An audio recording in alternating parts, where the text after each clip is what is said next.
दिल में मेरी एक आग है भड़क रही। जो ख्वाब। प्लेकार्ड्स जो लेके घूम रहे थे फेमिनिज्म के, जब वो औरत मार्च में, और लोग उसका मजाक बना रहे थे, सोचे can you imagine yourself being in one room for 35 years and just roaming around in that one room. वो मुझे मेरे सवालों का जवाब दिए बगैर चले गए। मेरे पास कोई राइट नहीं बनता कि मैं किसी को दबाऊं, किसी की ख्वाहिशात को रोकूं, किसी के ख्वाब रोंद दूं। हम बोलते तो हैं म्यूजिक इंडस्ट्री, लेकिन it's not an industry. Natasha, आज जो कजिन्स मिलते हैं, जो पहले तनकीद करते होंगे, आज जब वो मिलते हैं तो कैसे मिलते हैं? बदल गए होंगे ना।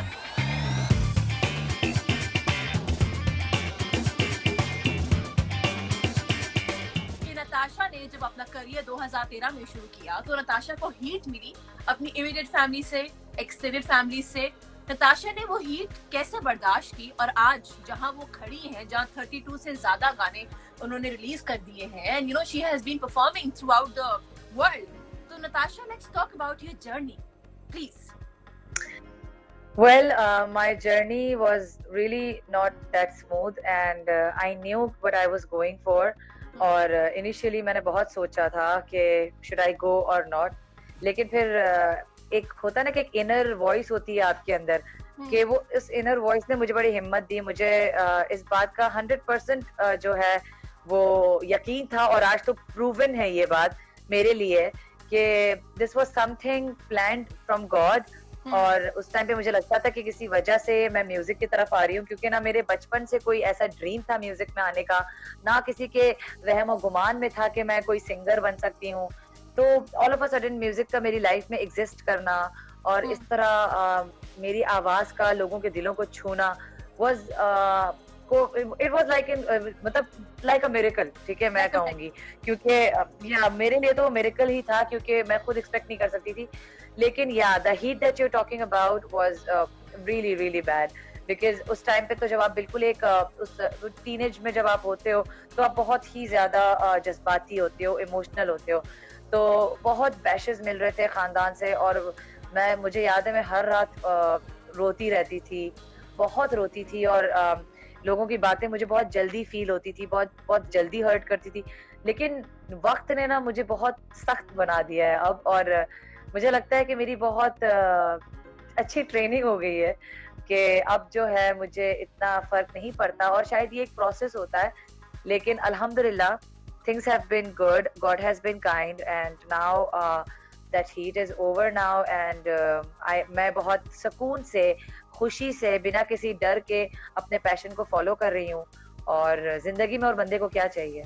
सोया नताशा, यू नो पेरेंट्स जो होते हैं, माँ बाप दोनों, वो बड़े अहम होते हैं, हमें इतना कुछ सिखाते हैं। हम छोटे होते हैं ना, बिल्कुल इतने से होते हैं, और फिर हम इतने बड़े हो जाते हैं कि हम अपने हक की बोलते भी हैं कि ऐसे नहीं ऐसे।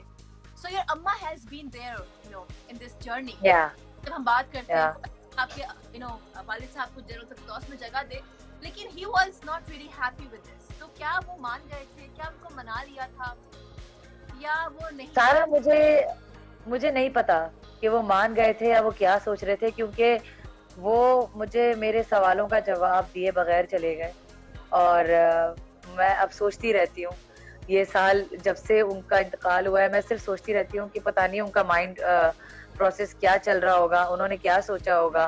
उनका एक होता है ना कि शायद दिल बदल गया हो, क्या हुआ हो। अब lots of things are mystery for me now. I cannot tell कि मेरे अब्बा का क्या परसेप्शन था मुझे लेकर। लेकिन सुनी सुनाई उड़ती उड़ती खबरें आती हैं, कोई मुझे बताता है कि वो he used to be really proud। अपने दोस्तों में कहते हैं वो बात करते थे मेरे बारे में, बट आई डोंट नो कितनी सच्चाई है इस बात में, क्या है, लेकिन ये मैंने सुनी है। बाकी जिनसे मैं पूछ सकती थी अब वो नहीं है यहाँ पे। लेकिन ये है कि जी, my mother has been a great support, and she has been with me through thick and thin, and उन्होंने मेरे साथ बहुत फेस किया है।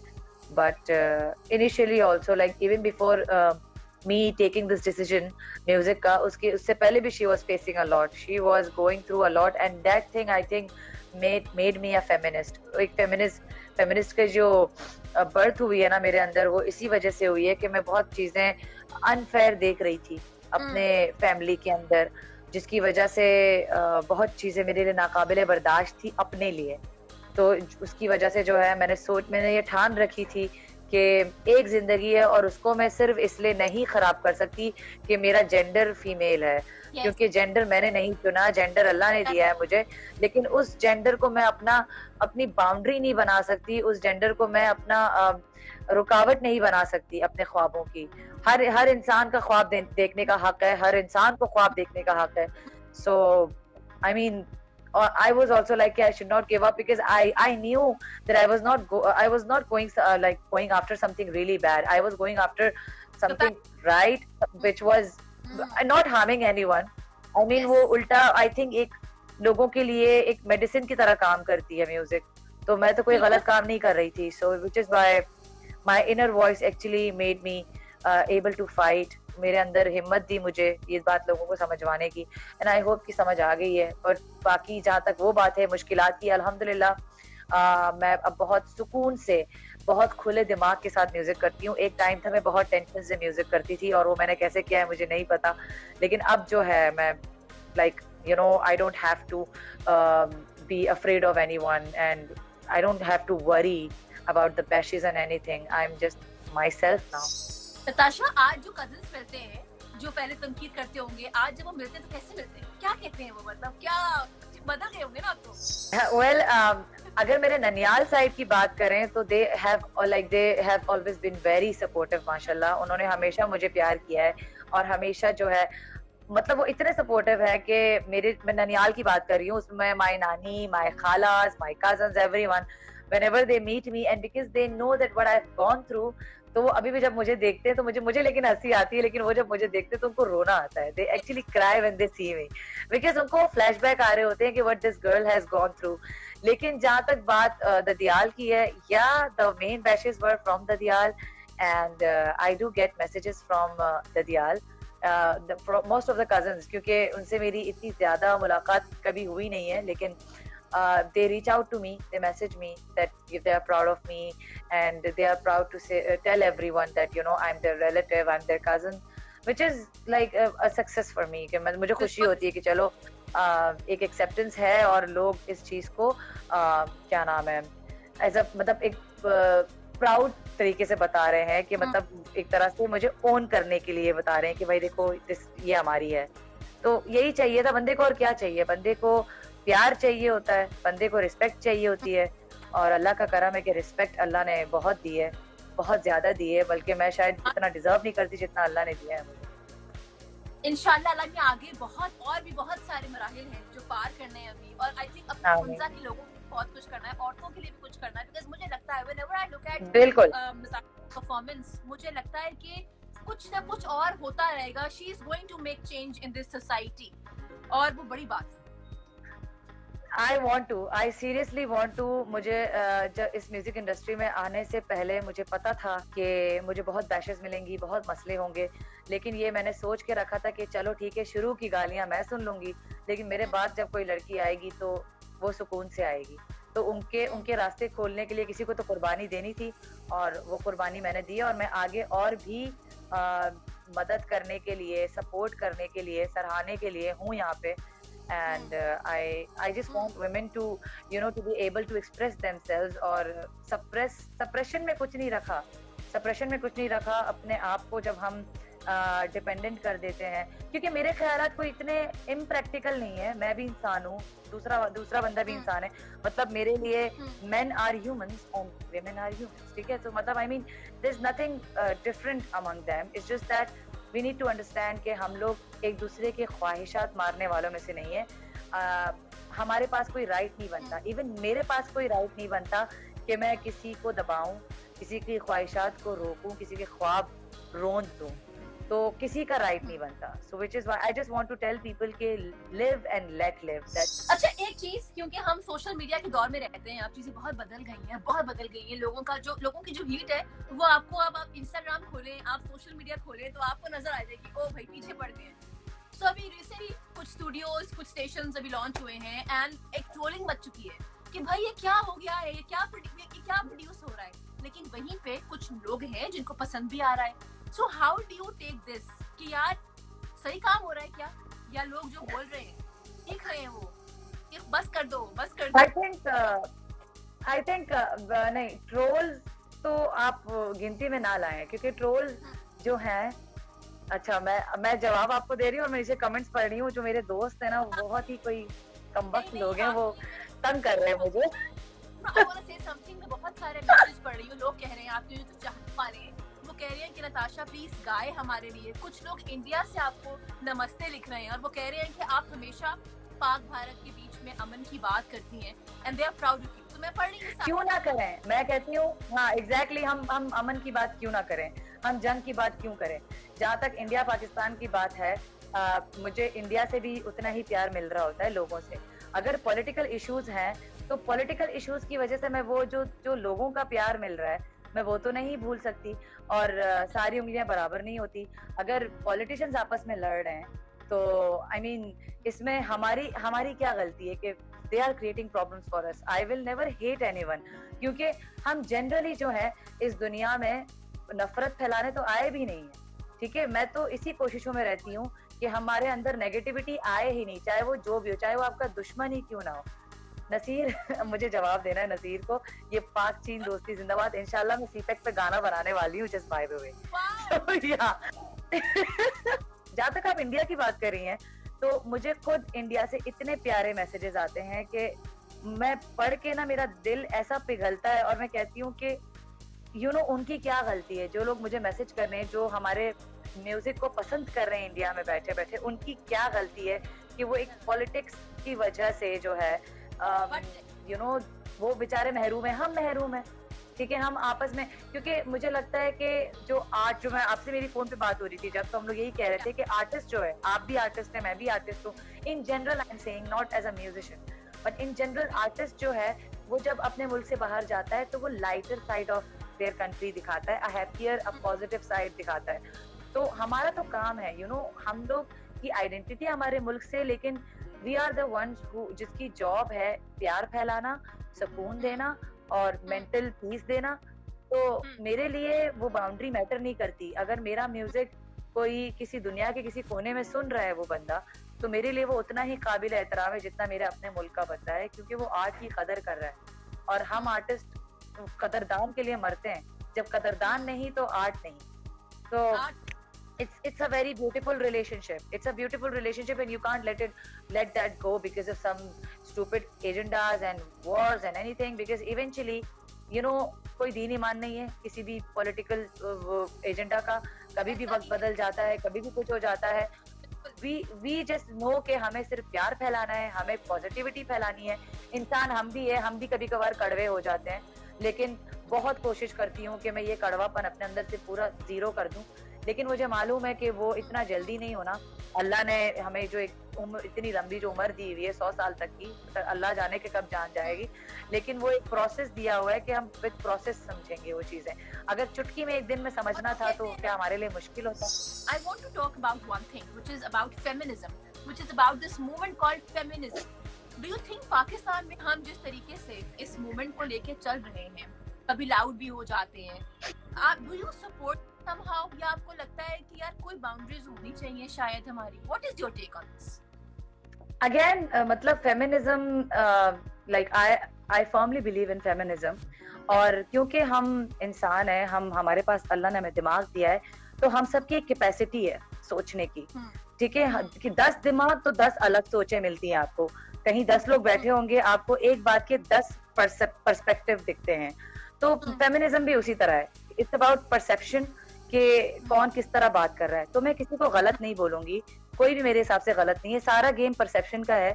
अगर आप गौर करें किसी भी चीज को, दो लोगों के बीच के इख्तिलाफ को, तो दोनों को लग रहा होता है कि वो सही है, वो सही है।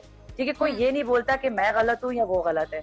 तो ये सारा गेम परसेप्शन का है। जहां तक फेमिनिज्म की बात है, आप मुझे खुद बताएं, अगर कुछ लोग, हालांकि मैं कोशिश करती हूँ कि मैं बहुत सेंसिबल तरीके से लोगों को समझाऊं, क्योंकि लोगों को मौका चाहिए होता है। औरत कुछ भी गलत बोल दे तो लोग खड़े हैं, तैयार हैं औरत को वो करने के लिए, पॉइंट आउट करने के लिए कि ये देखा इसने ये बात बोली, कि वो they try to put words in our mouth.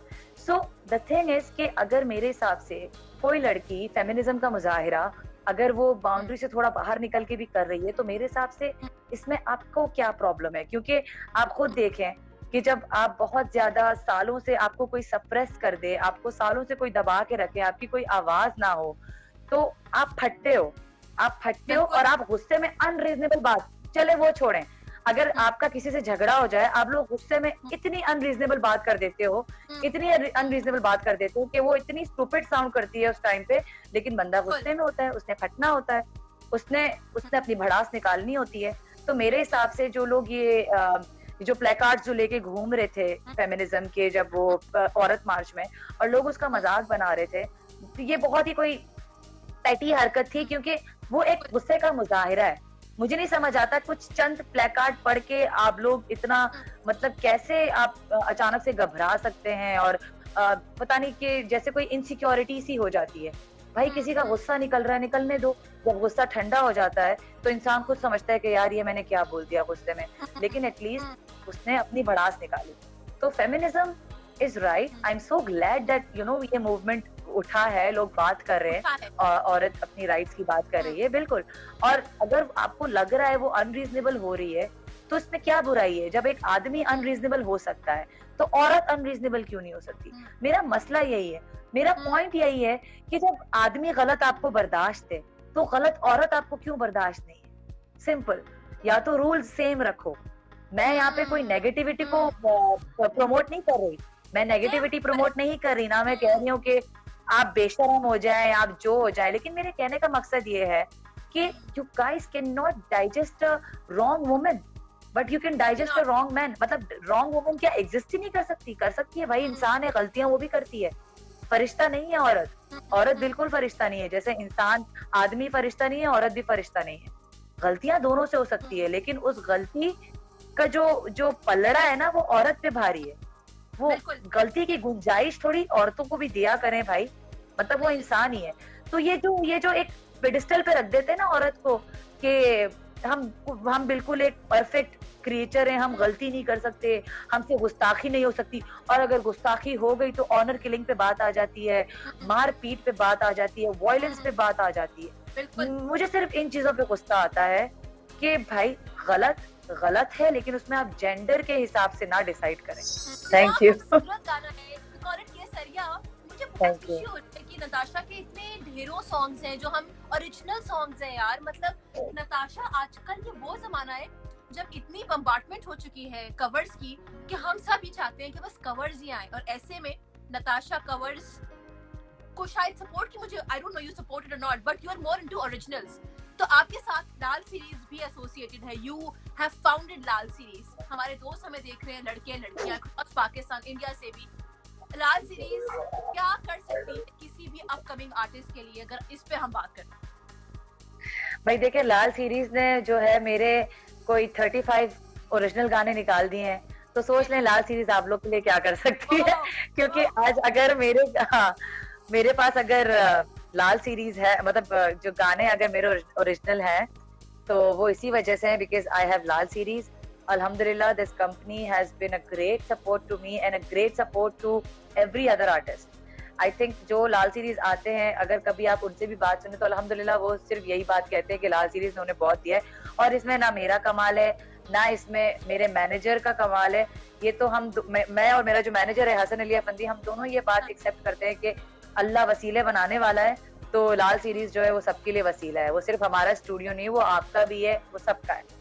So this is how we work. We actually, we believe in, you know, कि सब साथ बैठें, सब पॉजिटिविटी की बात करें, सब साथ मिल के काम करें, rather than creating these issues and tiffs among them and you know एक दूसरे को काटने वाली बात और insecurities वाली बात। तो लाल सीरीज की बाउंड्री के अंदर आप समझे कि इनसिक्योरिटी एग्जिस्ट ही नहीं करती, और सब मिल के प्यार मोहब्बत से काम करते हैं। तो I think which is why काफी लोगों को यहाँ से हेल्प मिलती है अल्हम्दुलिल्लाह, और मिलती रहे, क्योंकि ये कंपनी सिर्फ मेरे फायदे के लिए नहीं है। ये कंपनी बनी ही ऐसे लोगों के लिए थी जो क्लूलेस होते हैं, कि जब उनको किसी इंडस्ट्री में आना होता है तो वो कहते हैं कि क्या करें, किसके पास जाएं। Most of the time they end up going to places जहाँ पे उनको सिर्फ नुकसान होता है, और वो नुकसान मैंने भी अपनी लाइफ में देखे। तो मैं नहीं चाहती थी कि कोई दूसरे का रास्ता भी इतना लंबा हो जाए। तो मैंने आपको जो फोन पे भी बात कही कि हमारा काम तो सिर्फ घोड़े को पानी तक ले जाना है, बाकी घोड़े का पानी पीना या नहीं पीना वो up to them. You recently went to Islamabad. कामान जब यहाँ से जा रहा था, तो of course you were there. या About it please, क्योंकि मैं वहाँ नहीं गई, लेकिन एक एसोसिएशन थी ना पाकिस्तान से, कोई चला गया मतलब, so वो बड़ी एक उनसीयत सी है। आप बताइए, how was your experience and you know tell us. Well I'd like to thank Haroon for that। हमारे जो लेजेंडरी सिंगर है हारून, उनकी वजह से था जो था, क्योंकि उन्होंने मुझे कॉल की और उन्होंने कहा कि वो इस तरह से एक इवेंट कर रहे हैं and I was like and he knew that मैं एनिमल्स के लिए बहुत बोलती हूँ, तो he thought to make me a part of it. That was like he was very kind इस मामले में कि उन्होंने ये सोचा और बहुत प्यारा एक्सपीरियंस था। मैं सिर्फ ये स्टोरी फॉलो कर रही थी इंटरनेट पे और मैंने बिल्कुल नहीं सोचा था कि मैं मतलब जा पाऊंगी। मैं देखती थी अपने फेलो म्यूजिशियंस को जो इस्लामाबाद में होते हैं, वो वहाँ जाते थे और गाते थे कावान के सामने, और मुझे वही देख के बड़ी खुशी मिलती थी। लेकिन मुझे जब मेरा वहाँ जाना हुआ तो मेरे लिए समझे कि बहुत ही खूबसूरत मोमेंट था। और मुझे लगता है कि अब तक 2020 में, क्योंकि सबके साथ एक बहुत जो ऑफ थीम चल रहा है ना, तो मेरे लिए ये this was the best thing that could happen to me in 2020। ये वो वाला सीन था कि मैं गई, मैं कावन से मिली और वहां पे जाके जो है पहली बार, एक तो जब होता है ना कि जब आप इतना ज्यादा फील करते हो एनिमल्स के लिए, उनके दर्द को, उनकी सफरिंग को जब आप फील करते हो और जब आप देखते हो कि अब जो है उनकी सफरिंग खत्म हो रही है, अब उनके बारे में सोचा जा रहा है, उनको ये मतलब यकीन करें कि ये देखना कि अब लोग आपको समझ रहे हैं, आपकी फीलिंग्स को समझ रहे हैं, बहुत आपके दिल के लिए ना बहुत सुकून वाली बात होती है। वरना हम ऐसे लोग हैं, मैं इसलिए कह रही हूँ कि मुझ जैसे जो जानवरों की मदद करने के लिए पागल हैं, जो फील करते हैं, हमें रातों को नींद नहीं आती ये सोच के कि कोई जानवर दर्द में है लेकिन वो बोल नहीं पाएगा, कोई जानवर बहुत ही भयानक किस्से से गुजर रहा है लेकिन वो एक्सप्रेस नहीं कर पा रहा। So it's very painful for us. तो ऐसे मोमेंट में ऐसी पॉजिटिविटी जो है ना वो बहुत जरूरी होती है, इवन हमारे लिए भी। और वो बेचारा 35 साल से वो चेन्स में था, ठीक है, चेन्स में एक ही जगह पर। आप सोचे can you imagine yourself being in one room for 35 years and just roaming around in that one room, और फिर लोग आपके कमरे में आके आपको मॉक करे, आपके ऊपर पटाखे फेंके, आप पे पता नहीं क्या क्या आपके साथ करे। It's a mental torture and people don't understand that since animals cannot speak, उनको वो कैसे बोलते होंगे? उनका तो लिटरली सिर्फ अल्लाह है। वैसे तो हम सब का है अल्लाह, लेकिन उनका तो सिर्फ अल्लाह है, क्योंकि वो तो बात भी नहीं कर सकते, वो कुछ नहीं अपनी एक्सप्रेस कर सकते। एंड कावन वॉज मेंटली डिस्टर्ब्ड, कावन वॉज टॉर्चर्ड, और उसके अंदर ह्यूमंस के लिए ट्रस्ट खत्म हो गया था। लेकिन फिर उसके दरमियान एक ऑर्गेनाइजेशन आई फॉर पॉज के नाम से, और जो है डॉक्टर आमिर नाम है जो इस ऑर्गेनाइजेशन के पार्ट हैं, और वो ये करते हैं कि वो वॉर जोन्स में जाके, वहाँ के जू में जाके वाइल्ड एनिमल्स को रेस्क्यू करते हैं। क्योंकि जब कोई कंट्री में अगर कोई कॉन्फ्लिक्ट हो जाए तो लोग ये नहीं सोचते कि पीछे क्या है, लोग भाग जाते हैं, वो फिर रेफ्यूजीज बन जाते हैं, वो जगह जगह अपनी जगह ढूंढ लेते हैं, तो पीछे रह जाते हैं जानवर केज के अंदर बंद। कि आजकल कोविड है, पता नहीं कल क्या हो, हमें नहीं पता। और जब हम बात करते हैं कि भाई मैंने सिंगर बनना है या मैंने ड्रमिंग करनी है, तो कहा जाता है कि यार नहीं है, रेवेन्यूज नहीं है, पैसे कैसे कमाऊं? तो इसका जवाब क्या है कि भाई पैसे तो मिलेंगे नहीं, तो टैलेंट जाया हो जाएगा। क्या जवाब क्या है इसका, क्या करें अपना? पहले तो ये आपने बहुत अच्छा सवाल किया है, और इसका जवाब मेरे मूड के हिसाब से होता है। लेकिन आज क्योंकि मेरा मूड अच्छा है तो I speak everything positive about it. वरना कभी कभार मेरा इतना मूड खराब होता है कि फिर हम कहते हैं कि नहीं आओ इस इंडस्ट्री में, आने की जरूरत ही नहीं है, मतलब कुछ नहीं रखा इसमें। लेकिन नहीं, आई मीन किस्मत की बात है सारा। और तो आपने कहा रेवेन्यूज का, तो मैं कहूंगी कि हाँ बहुत मुश्किल है यहाँ पे रेवेन्यूज जनरेट होना, क्योंकि हमारे पास इंडस्ट्री नहीं है। हम बोलते तो हैं म्यूजिक इंडस्ट्री, लेकिन इट्स नॉट एन इंडस्ट्री, क्योंकि सब यहाँ पर अपनी मदद आप है। हमारे पास कोई बड़े पोर्टल्स नहीं है, हमारे पास इन्वेस्टर्स नहीं है जो म्यूजिक में इन्वेस्ट करे, रिकॉर्ड लेबल नहीं है। मुझे नहीं पता कि हमारे बचपन में जब गोल्डन टाइम चल रहा था म्यूजिक का, तब हम अपने म्यूजिशियंस को बहुत एक बुलंदी में देख रहे थे, उनका टाइम बहुत अच्छा था। वो कैसे था इतना ज्यादा मुझे नहीं पता, लेकिन तब फिर भी चीजें सॉर्टेड थी, डिस्ट्रीब्यूशन सॉर्टेड था, टीवी था, सब था। अब रेवेन्यूज इस तरह हो गया है कि किस्मत किस्मत की बात है मेरे हिसाब से, और थोड़ा सा आपको स्मार्ट होने की जरूरत है, क्योंकि अब डिजिटल वर्ल्ड भी आ गया है। तो आप किस तरह डिजिटली चल रहे हैं, आप किस तरह, एक तो ओरिजिनल गाने होना जरूरी है, क्योंकि रेवेन्यू फिर वहीं से आएगा, क्योंकि आपके फिर जितने गाने होंगे वो जितने प्लेटफॉर्म पे जाएंगे वहां से फिर आपका रॉयल्टी आएगा। वो कितना आएगा आई कैन नॉट गारंटी, लेकिन जो भी आएगा कुछ तो आएगा, वो वाला सीन है। हाँ, वो बात अलग है कि आप यू कांट बी मतलब वो अपॉर्चुनिटी नहीं है कि जो हॉलीवुड और बॉलीवुड में आपको मिलती है, कि बंदा रातों रात जो है वो उसकी जिंदगी किस्मत बदल जाती है। यहाँ पर मेहनत है, बहुत मेहनत है, और प्लीज अगर आपको इंडस्ट्री में आना है तो अपने रिस्क पर आइएगा, क्योंकि फ्रस्ट्रेशन बहुत है, इम्तिहान बहुत है, लेकिन लेकिन जीत उन्हीं की है जो अल्लाह पर भरोसा रखते हैं और अपने काम के साथ मुखलिस हैं। और बाकी जहां तक हम अपनी बात करें, we also go out of money, run out of money. हम भी कभी कभार ब्रोक हो जाते हैं, लेकिन इवेंचुअली जो है हम भरोसा रखते हैं अल्लाह पे, और किसी तरह की हल तो निकल आता है। लेकिन आई वुड से कि yes, it is a risky industry, and I will highly recommend कि अगर आपको आना है तो आप अपने साइड में कुछ और भी सोच के जरूर आइएगा, बिकॉज कुछ पता नहीं है, कुछ पता नहीं। साइड पे सोच के आए, कुछ सोच के आए साइड पे। गुड यार, ये अच्छी बात है। ये तो We have to be honest. मैं तो पागल थी और अभी भी पागल हूँ। तो आई एम ग्लैड के आई चोज दिस, क्योंकि मेरी असल जगह मुझे यही फील होती है। मैंने अपनी लाइफ में बहुत सारे इस तरह की अपनी आइडेंटिटी ढूंढने के लिए बहुत कुछ किया, क्रिकेट भी खेल लिया, सब कर लिया, लेकिन जो जहाँ मैं फिट हुई हूँ प्रॉपरली वो मैं म्यूजिक में हुई। तो मेरे लिए there are no regrets, nothing like that. Yeah there are bad time, but bad times का मतलब ये नहीं कि आपको अच्छे टाइम देखने को नहीं मिलते हैं। वो ग्राफ का ऊपर नीचे होना जरूरी है, क्योंकि that's how your life is, your practical life is.